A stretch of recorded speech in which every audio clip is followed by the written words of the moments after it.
ഇസ്ലാമിൽ പുരുഷന്മാരെ സ്ത്രീകളുടെ സംരക്ഷകരായിട്ടാണ് കാണുന്നത്. അതൊരിക്കലും സ്ത്രീകളുടെ എണ്ണം കുറഞ്ഞു പോയതുകൊണ്ടോ അവരുടെ മേൽ അധികാരമുണ്ടായതുകൊണ്ടോ അല്ല. ലോകത്തെവിടെയും സംരക്ഷിക്കപ്പെടുന്നതിന് സംരക്ഷിക്കുന്ന ആളുകളെക്കാൾ വാല്യൂ കൂടുതലുണ്ടായതുകൊണ്ട്. അതുകൊണ്ടാണ് അള്ളാഹുവിൻ്റെ റസൂൽ ആവർത്തിച്ച് പറഞ്ഞത്, നിങ്ങളിൽ ഏറ്റവും നല്ല ആളുകൾ നിങ്ങളുടെ ഭാര്യമാരോട് നല്ല രീതിയിൽ പെരുമാറുന്ന ആളുകളാണ്. ശക്തരാണ് എന്നതിൻ്റെ അർത്ഥം അധികാരമുണ്ടെന്നാണ്.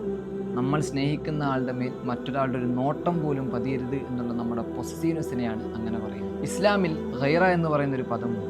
അതിൻ്റെ അർത്ഥം ഇങ്ങനെയാണ്: നമ്മൾ സ്നേഹിക്കുന്ന ആളുകളെ ആദരിക്കുക, നമ്മൾ ആദരിക്കുന്ന ആളുകളെ ബഹുമാനിക്കുക, നമ്മൾ ബഹുമാനിക്കുന്നവരെ എന്നേക്കുമായി ചേർത്ത് പിടിക്കുക. ഗൈറ എന്നത് ഒരു ഇൻസെക്യൂരിറ്റിയല്ല.